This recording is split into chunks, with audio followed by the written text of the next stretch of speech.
Can I take this opportunity to express my opinion? Yes. Okay. First, we firmly oppose groundless calumny against China's religious policy. China is a multi-religious country. Protection of religious freedom is the basic national policy of China. Chinese citizens can freely choose and express their belief. It is protected by law. You can find it in Chinese constitution. I can give you some statistics to prove my opinion. There are more than 100 million religious people in China, and over 5,500 religious groups conduct activities in China. The Chinese government inputs 30 million yuan per year to build and repair religious places, such as mosques, temples, and churches. So I think it's convincing that religious freedom is protected in China. But however, 邪教 is not the same thing. 邪教, they distort the doctrine and make use of people's religious belief to carry out illegal activities. Chinese authority punishing these criminals according to law. And our purpose is to better protect normal activities and the right to religious belief. I believe in the world there is no government could allow criminal crimes under the guise of religion. So that's opinion. That's my opinion. Thank you. Maybe I missed it. Did you present yourself before? What? Where are you, please? I'm with Chinese government. Okay. I'm from Beijing. Okay, thank you. So I will give the floor to Mr. Intervene to answer you. Thank you. I believe it's an important contribution, as it was clarified by one of the speakers, but I want to clarify it myself. We do not pretend to give lessons to China. We are very well aware that even in the West, there are problems about religious liberty. Our institutions are not perfect, and particularly groups labeled as cults have been discriminated and persecuted for many years in European countries. There is a debate even in the United States in these very days, because television series are questioning why incidents such as the one in Waco, really the police handled the situation according to the law. So I don't believe we are in a position to say we are the good countries, some other countries are, but that's completely foreign to our attitude and certainly to my attitude. And I'm very grateful to the Chinese authorities for having invited me twice in 2017 and also in previous years to China to discuss these issues with them. So I believe dialogue is very important. And so we should make an effort to understand how the Chinese system operates and what are the reasons behind Chinese attitudes. On the other hand, dialogue always goes both ways.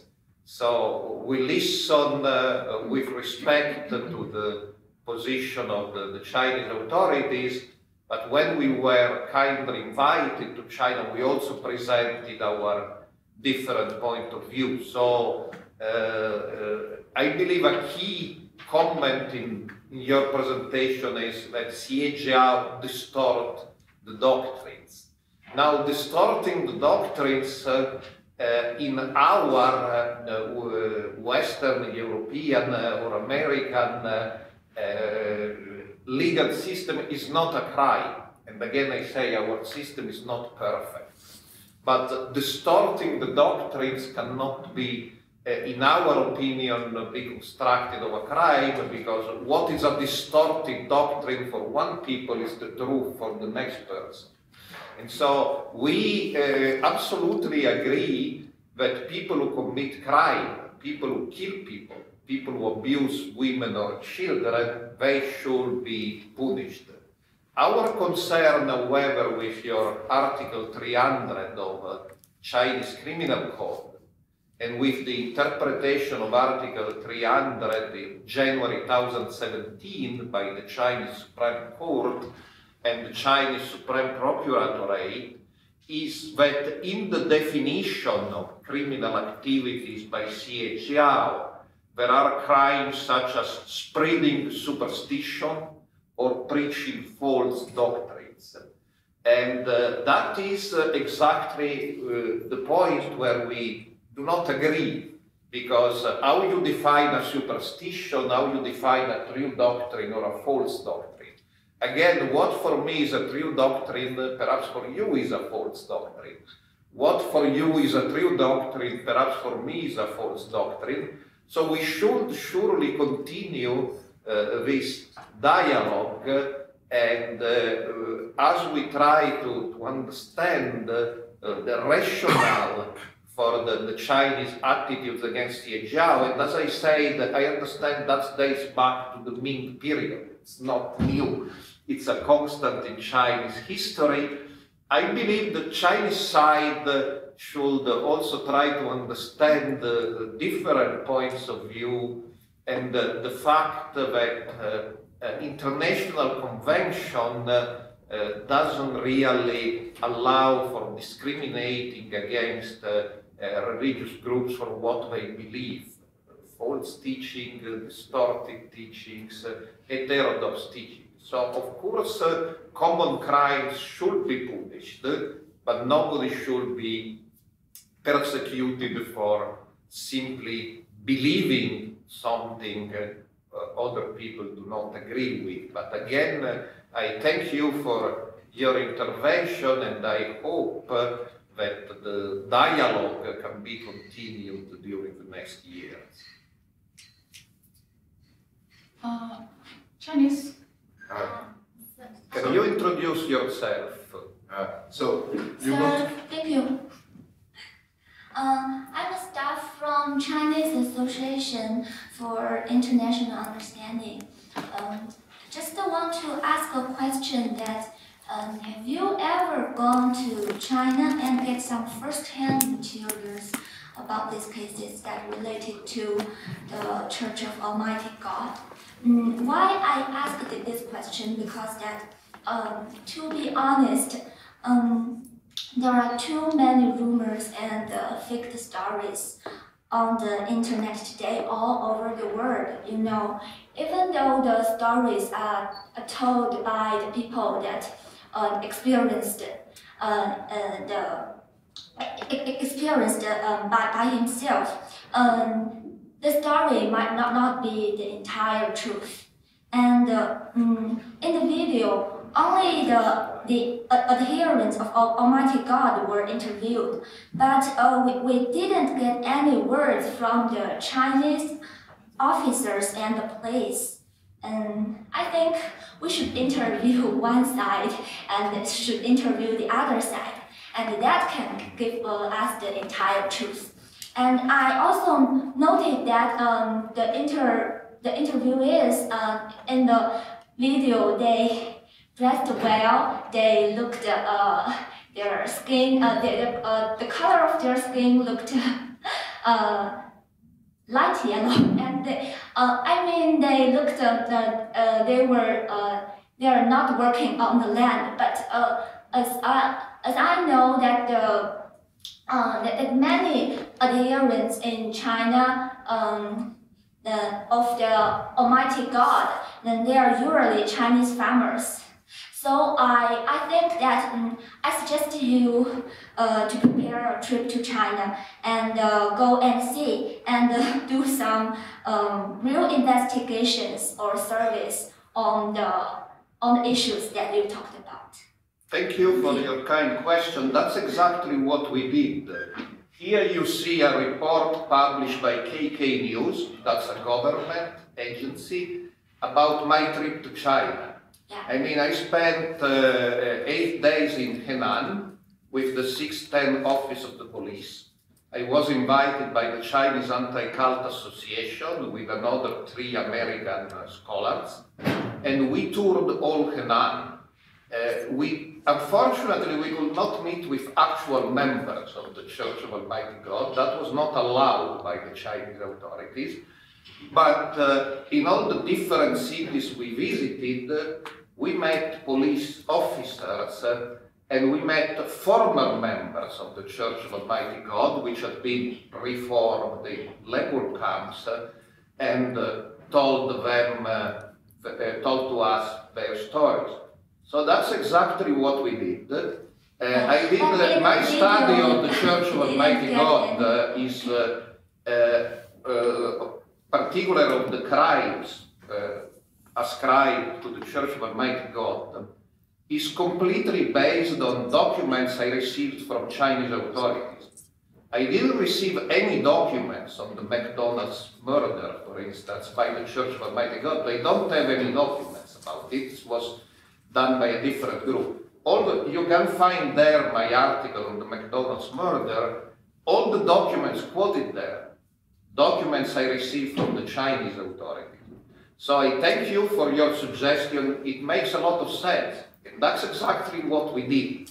We went to China, we interviewed police officers, we interviewed former members of the Church of Almighty God. Some of them are reformed and today are members of the Communist Party. We interviewed the relatives of members of the Church of Almighty God who are members of the Chinese Communist Party and very much against the Church of Almighty God. You are perfectly right. That's the homework scholars should do. And that's exactly what we did. But on the other hand, we also interviewed members of the Church of Almighty God in Korea, in Europe, in the United States. We would have loved to do this in China, but it's underground organization, we will not allow. So I believe we did our homework. One of the results of our homework, and your last observation is very interesting, it's that the reports in some early Chinese studies that the average member of the Church of Almighty God is a peasant, these reports are inaccurate.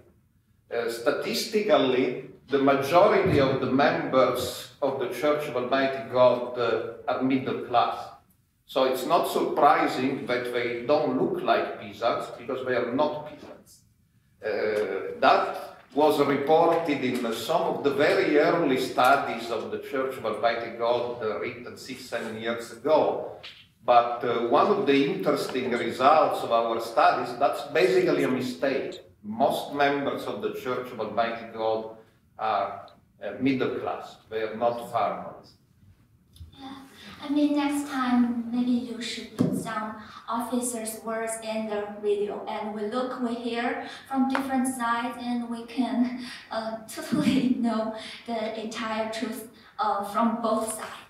That's very good, but of course this is an event presenting our point of view.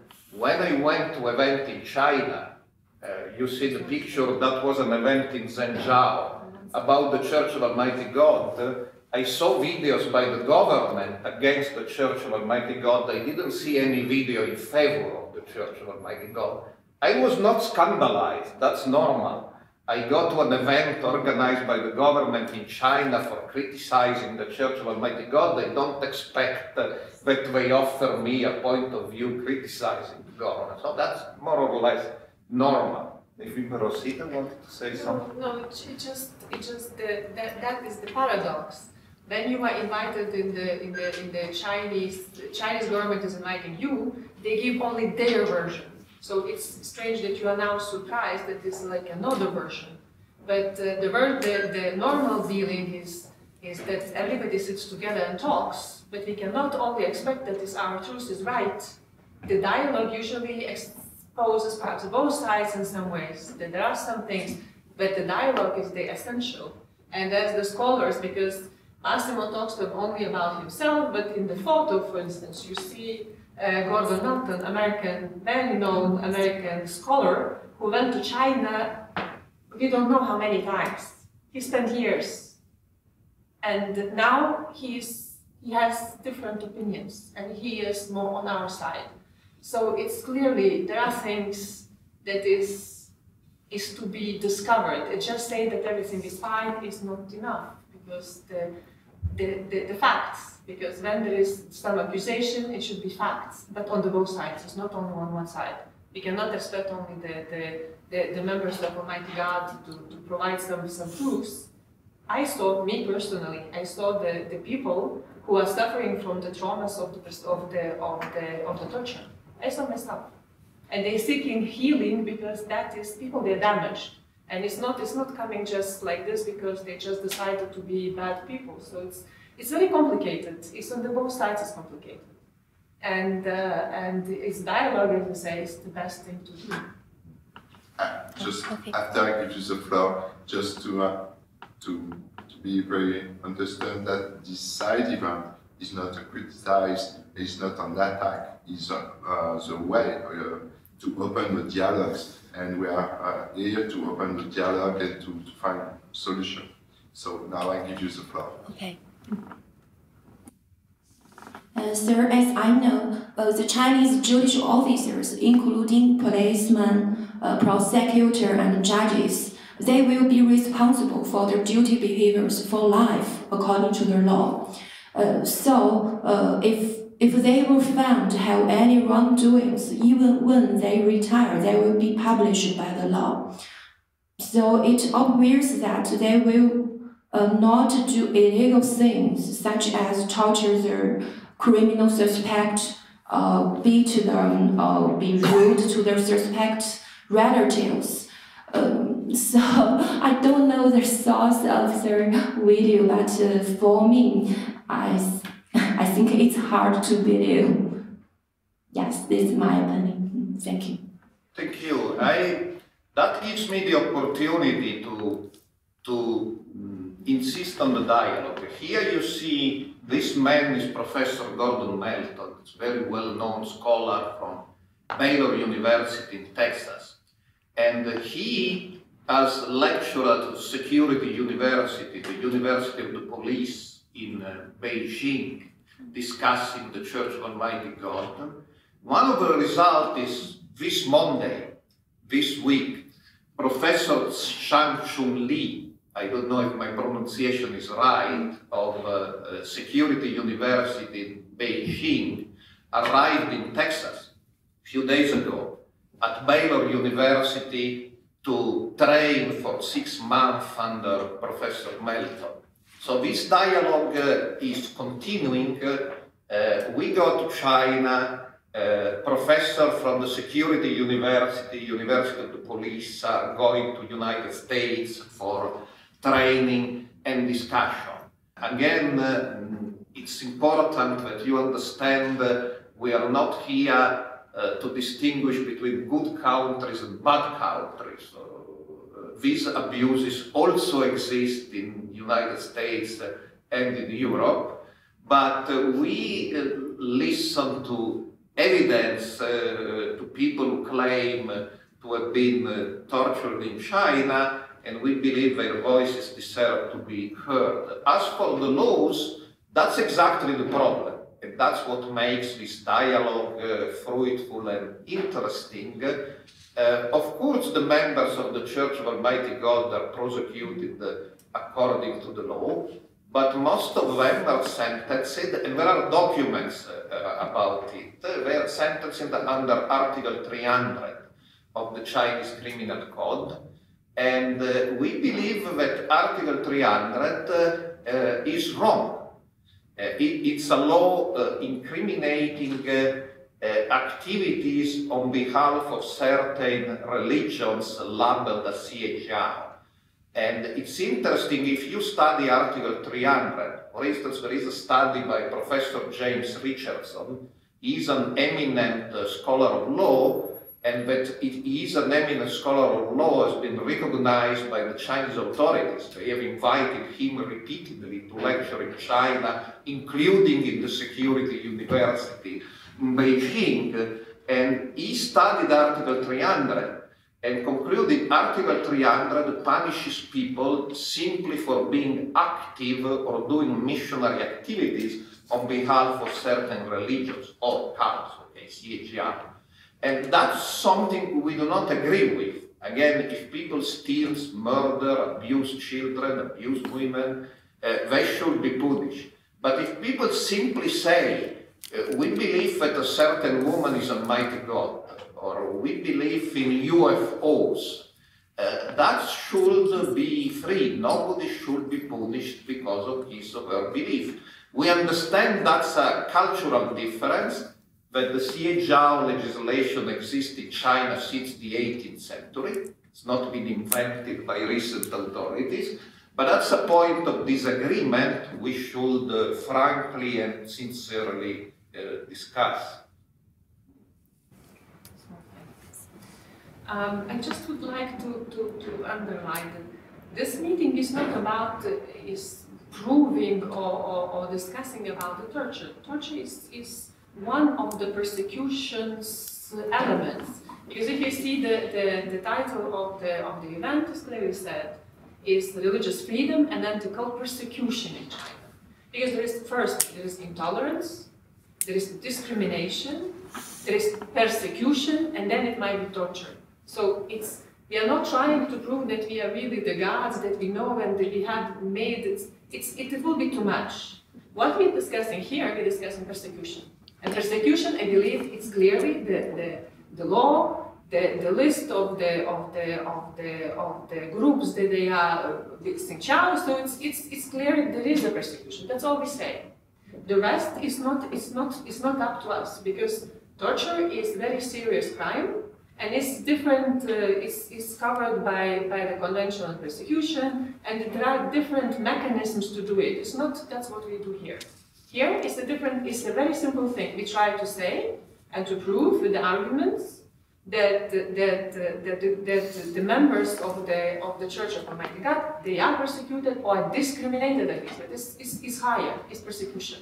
So they cannot freely express their beliefs in China. That's it.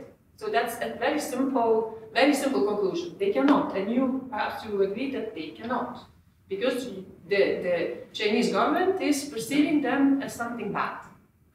That's, I believe, mainly the meeting is about it, and we should stay in the frame of this without going really very far and have a very, very difficult discussion that we are not entitled to have. Thank you. Thank you. Open you. Do you know what the adherent of Almighty God do to the public, to the Chinese public on earth?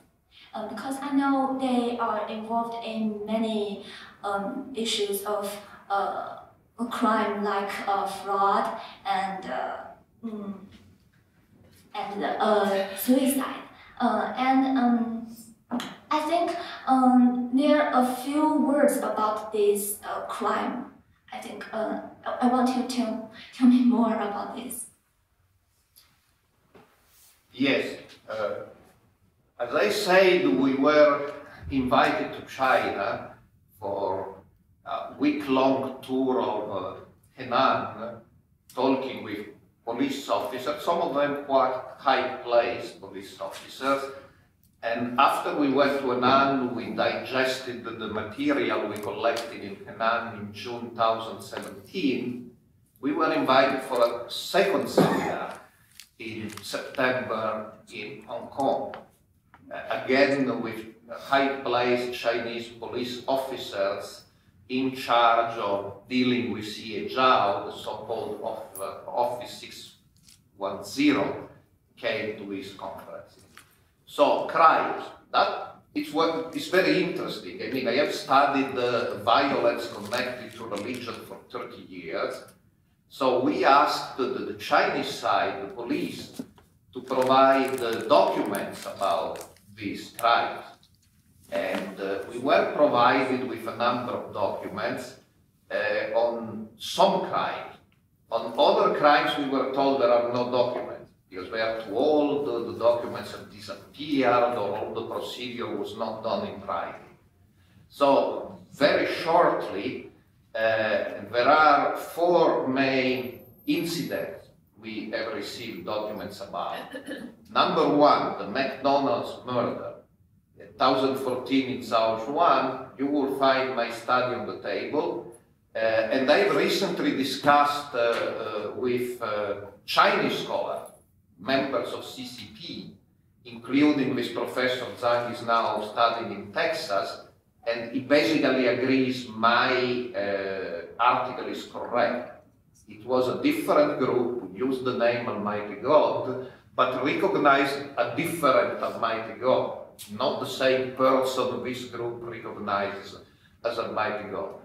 Number 2, there was the case of a boy whose eyes were gouged out in Shaanxi, and documents, again, documents from Chinese sources, because Almighty God said we have nothing to do, so they don't have documents about it, were studied by another scholar who was invited to both trips to China, Professor Holly Ford.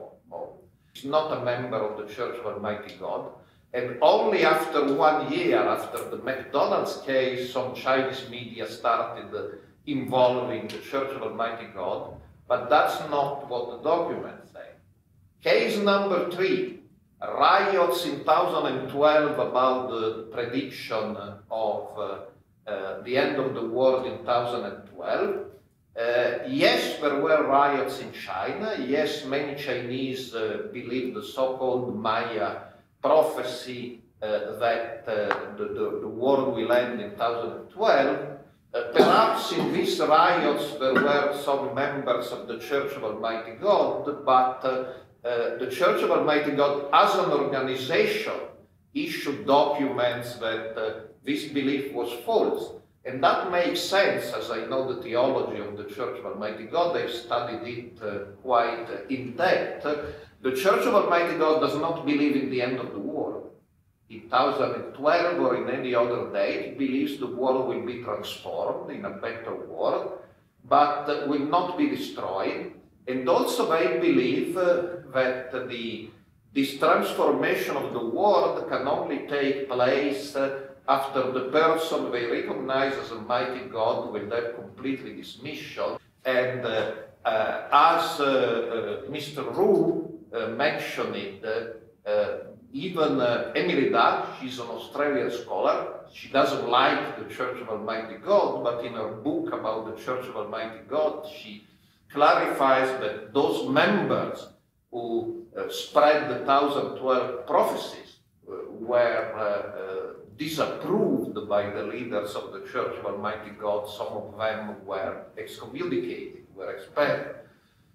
Number 4, in 2002, 16 years ago, some pastors of a Christian church called the China Gospel Fellowship claimed to have been kidnapped by Church of Almighty God for purposes of conversion. Here the case is very interesting because the Chinese authorities never opened an investigation. There is no police investigation. There is no court case. And we have to believe these pastors and lay leaders of the China Gospel Fellowship, but their story is very not persuasive. And again, you will find an issue of a scholarly journal with an article I wrote based on the existing documents, which are not police documents because police never investigate this case, are documents by this Christian group, and these documents are not very convincing. Very good for a novel. Actually, 2 novels were written in this case, but novels are one case and the reality is something different. I know there are other accusations. You can find them even in Wikipedia very easily, but about these other 2-3 incidents, which are very old, date back to 20 years ago, I asked personally the Chinese authorities to provide documents, and they told me there are no documents left, so I cannot say anything. Fall under the category of rumors, because when there are no documents, they are rumors, they are not fact. Thank you. Yes, it's time to finish now. We go over more than 40 minutes. So that's very good to have this question, this exchange, because it shows the purpose of this side event, which is dialogue. And for sure, after, we can continue this dialogue. So thank you.